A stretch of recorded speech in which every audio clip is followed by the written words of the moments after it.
ya lo anuncié, está aquí en los estudios de nuestro canal, el doctor Tomás Mateo Valmelli, infectólogo, pediatra. Con él vamos a conversar en relación a los últimos acontecimientos, últimas noticias con el COVID-19. ¿Qué tal, doctor? ¿Cómo estás? Buen día, Menchi. Buen día, María Teresa. Buen Un día. placer poder compartir con ustedes. Muchas gracias igualmente. Lo primero tiene que ver con tu reacción ayer después de lo que sucedió respecto a lo que declaraba a la mañana el doctor Guillermo Sequera en relación al caso este de Lambaré, que decía que si se, se disparaba los contagios en ese lugar, había que pensar en volver a una cuarentena total, no solamente en Lambaré, sino en todo el departamento central, incluida la ciudad capital. Después a la tarde el ministro Mazzoleni hablaba en otros términos y decía que no podemos retroceder. ¿Está en peligro la cuarentena inteligente, Tomás? No, absolutamente no, pero sí se ha dicho de un primer momento que cuando nosotros veamos que el número de infectados pueda superar la capacidad de respuesta sanitaria, muy probablemente tengamos que poner el pie en el freno y quedarnos en la fase en que estamos o inclusive poder retroceder. Eso es algo que la ciudadanía tiene que tener conciencia, porque gran parte de salir de este problema será que todos juntos apliquemos las normativas sanitarias en forma individual y colectiva para evitar que haya un crecimiento exponencial y que ocurra lo que nadie quiere que ocurra, que es que el sistema sanitario se estrese a tal medida que nosotros tengamos que ver lo que estamos viendo hoy en Cochabamba, en Santa Cruz, en Santiago de Chile, en San Pablo, en Río de Janeiro, etcétera, etcétera. Es decir, esto es un esfuerzo mancomunado que tenemos que hacer las autoridades sanitarias en forma conjunta, nosotros todos los ciudadanos, donde ellos tienen que hacer su parte de poder identificar en forma precoz a los infectados, realizar la trazabilidad, el aislamiento de los contactos, de manera a hacer bien cuarentenas, bien focalizadas, localizadas, selectivas,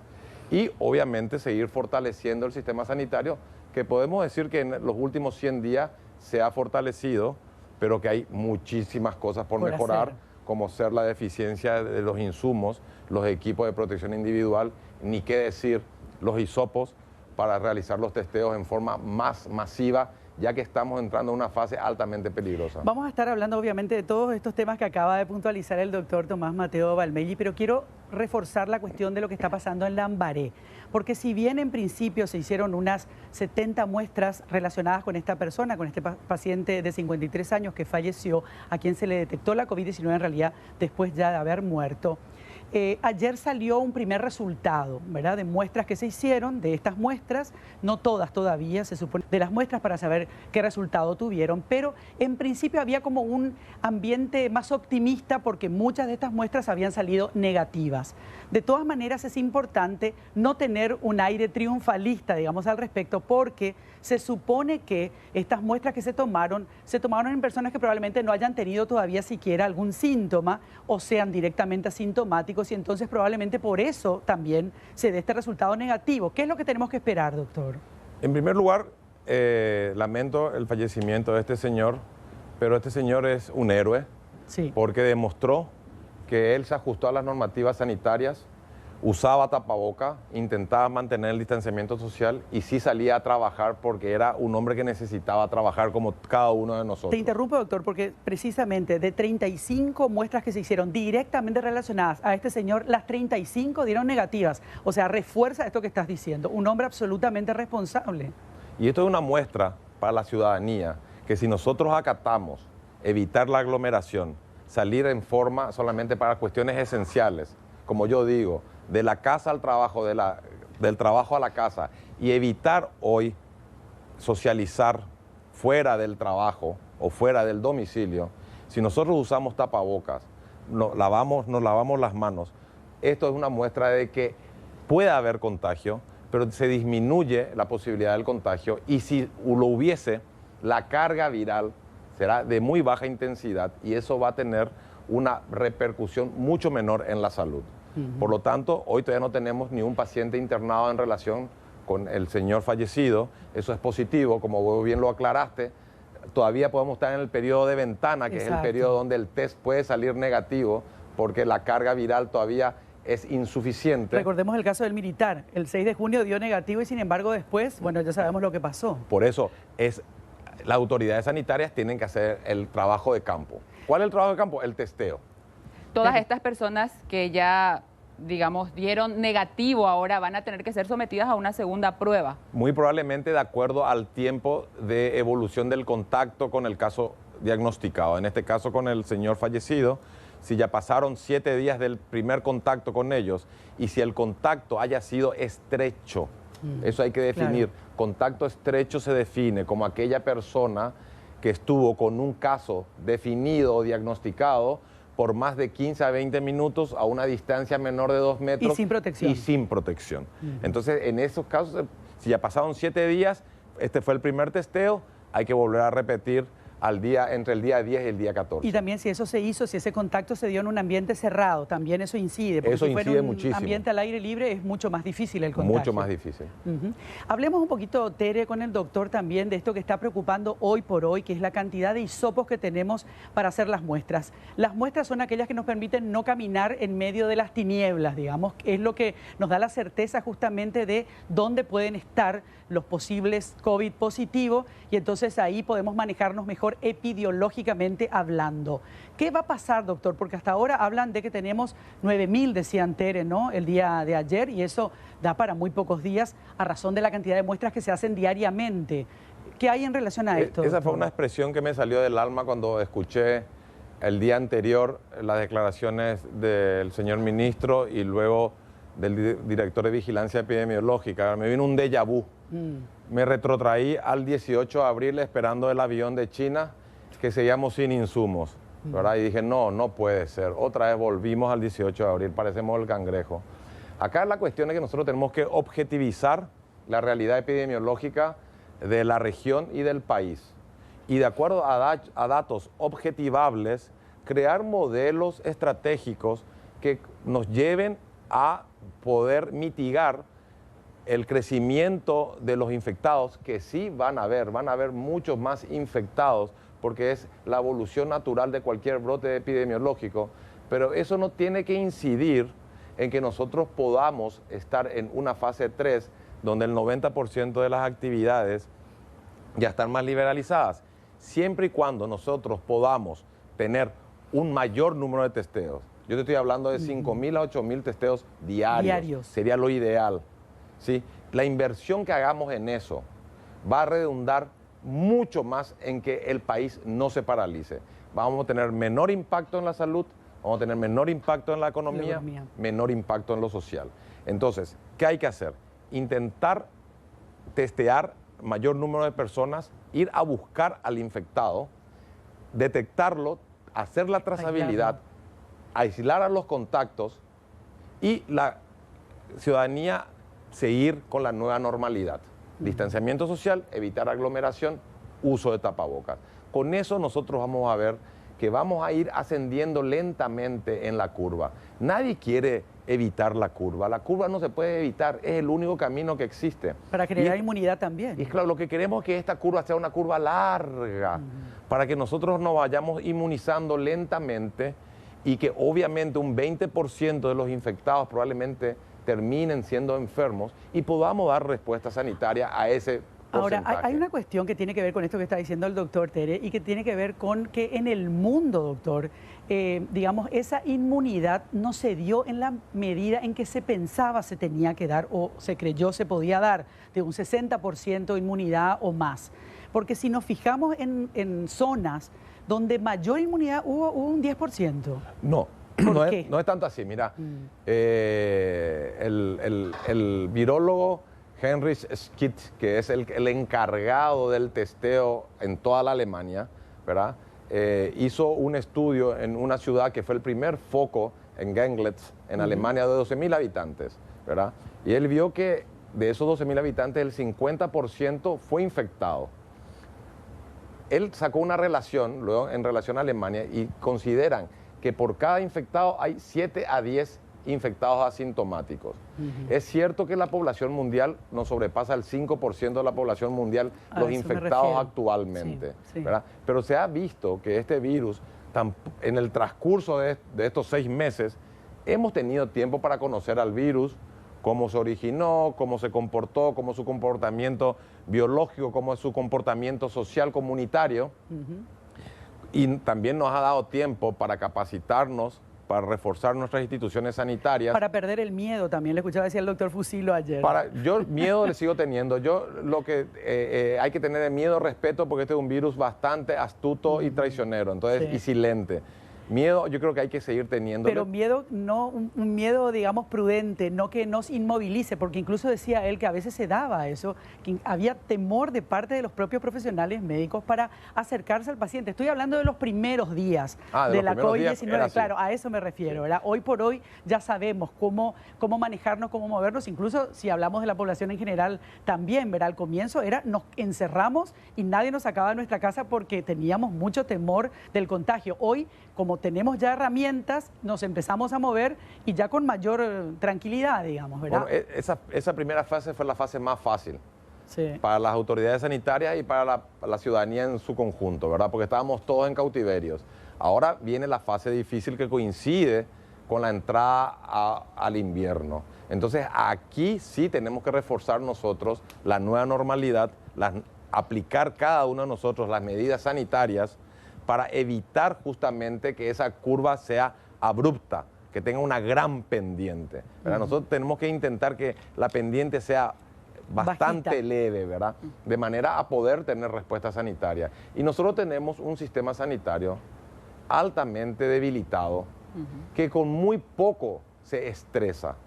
Y eso sería lamentable, tener que ver las películas repetidas después de 6 meses donde nosotros tuvimos tiempo de prepararnos, de educarnos, de capacitarnos, de conocer al virus, de tener equipos de logística, ¿verdad? Como la prevención. No puede ser que nosotros tengamos 9.000 hisopos. Tendríamos, ayer escuché que el señor ministro informó que iban a conseguir 200.000 hisopos, porque esto es una carrera de resistencia, no es una carrera de velocidad. Sobre ese punto, doctor. Sí, María Teresa. Entonces, ¿usted cree que la política epidemiológica del Ministerio de Salud no es la correcta, no está siendo bien encarada? Yo creo que hay muchas limitaciones estructurales y de fondo, ¿verdad?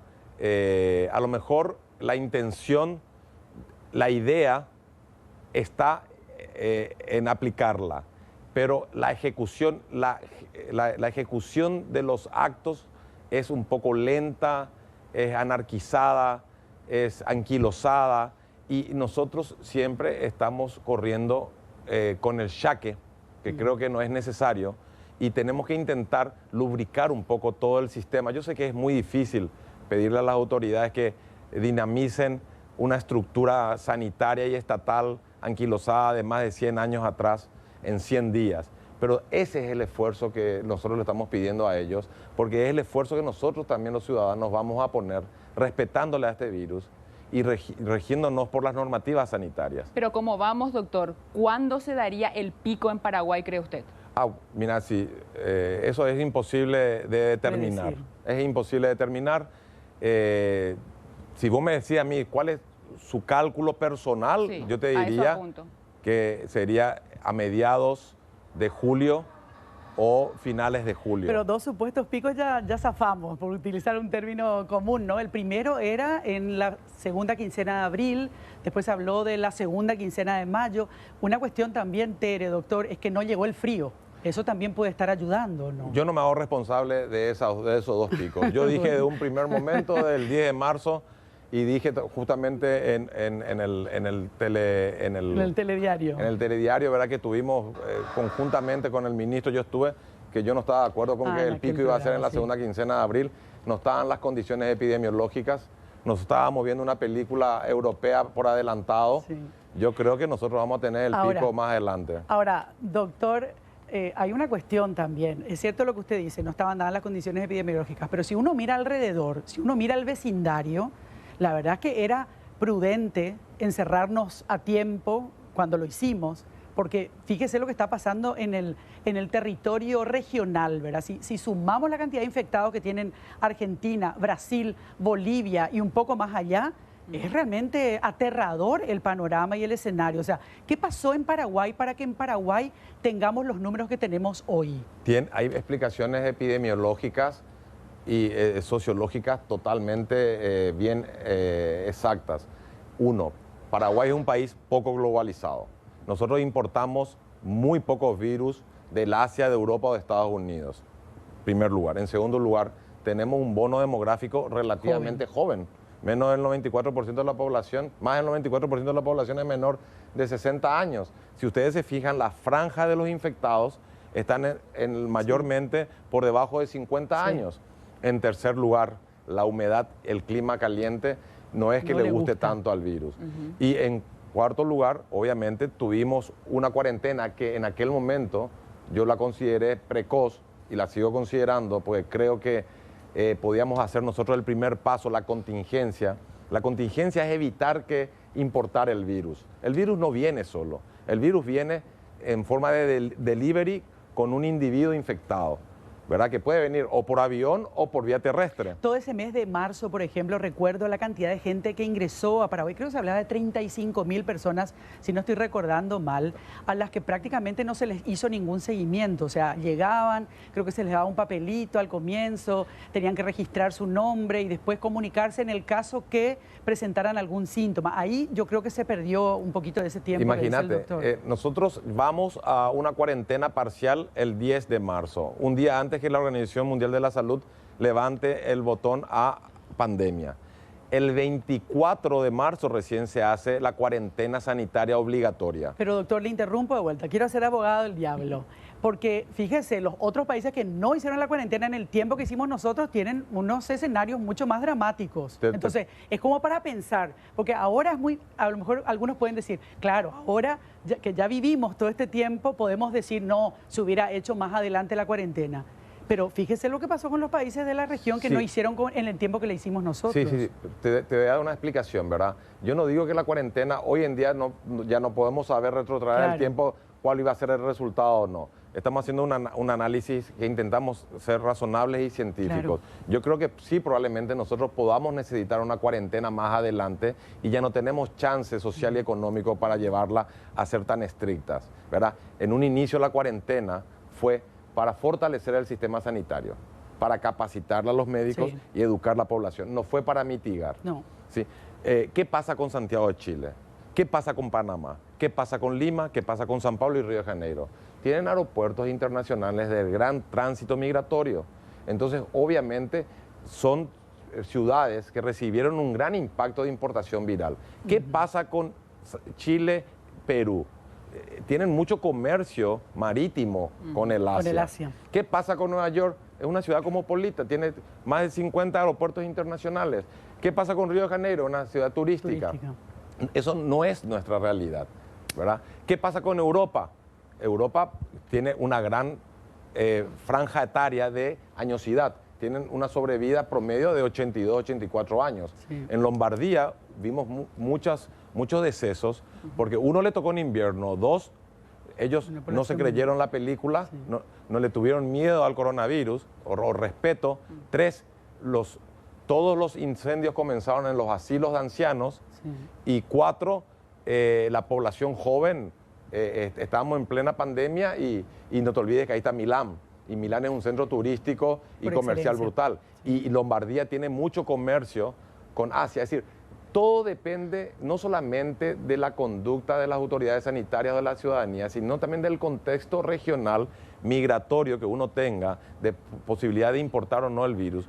Por eso yo en un primer inicio decía, hagamos la contención y la mitigación cuando veamos que haya circulación comunitaria. Por eso yo siempre decía, nosotros antes teníamos, si ustedes se fijan, este es un dato importantísimo, en la fase 0 teníamos casi 95% de los infectados eran dentro de los albergues. En la fase 1, ya 80% de los infectados estaban en los albergues, 20% en la comunidad. En la fase 2, 70-30. Y ahora se revirtió. Ahora estamos casi 50-50. Y eso tenemos que ser conscientes que eso va a ocurrir. Mientras nos infectemos y no hayan enfermos o muertos graves, y no haya colapso del sistema sanitario, vamos bien. No hay que cerrar nada absolutamente. Pero eso va a depender mucho de la conciencia y la inteligencia ciudadana y el comportamiento y la responsabilidad de cada uno de nosotros. Así también que las autoridades sanitarias no nos digan y no nos hagan pasar un déjà vu como ayer, que no tenemos insumos, que se acabaron los hisopos, que las enfermeras o los trabajadores de la salud no tienen equipo de protección, porque si no, estos 100 días fueron días muy sacrificados y esa era la parte que ellos tenían que hacer. Ahora, el tema de que el virus está perdiendo fuerza, ¿esto es así? ¿Médicamente se puede dar esa afirmación categórica? Yo no estoy de acuerdo con eso y muchos científicos del mundo ya publicaron artículos al respecto. Lo que sí se pudo haber visto es que en el testeo confirmatorio de aquel que fue positivo y luego salió negativo y volvió a ser positivo, es que muy probablemente en el segundo testeo, como la extracción del material se hace a ciegas, porque se mete por las fosas nasales y por la boca hasta la garganta, uno pudo haber caído en un sitio donde no había gran cantidad de partículas virales. Entonces, el aparato, a través de la prueba de reacción en cadena de la polimerasa en tiempo real, no detecta cuando la carga viral es muy baja. Entonces, muy probablemente no es que el virus haya debilitado. El virus se está debilitando en aquellos lugares donde la circulación comunitaria se está aplanando. Entonces, uno se está infectando de uno y no uno se está infectando de 4 o de 5, donde la carga viral es mucho mayor. En resumen, doctor, no podemos retroceder y tenemos que aumentar la cantidad de muestras. Digamos que eso sería como cierre de esta entrevista del día de hoy. Podemos retroceder cuando las condiciones epidemiológicas sean adversas. Hoy día, 18 de junio, estamos en condiciones de seguir avanzando en la fase 3 y tenemos que nosotros insistir, y yo sé que la voluntad está por parte de las autoridades sanitarias de aumentar el número de testeos. 1.000 testeos al día o 1.500 testeos al día o 2.000 no es suficiente para que nosotros sigamos en la fase 3 y pasemos a una fase 4. Y para la ciudadanía en su conjunto le quiero decir, no se asusten si vemos el incremento de casos infectados. Nosotros lo único que tenemos en realidad es la ocupación de las camas de los diferentes hospitales y los enfermos. Mientras nosotros nos infectemos y no nos enfermemos, significa que la circulación comunitaria de baja intensidad y que no está teniendo mucho impacto en la salud pública. Con ese mensaje lo despedimos, doctor. Muchas gracias, Menchi y María Teresa. Un placer haber compartido con usted y con toda la teleaudiencia. Igual.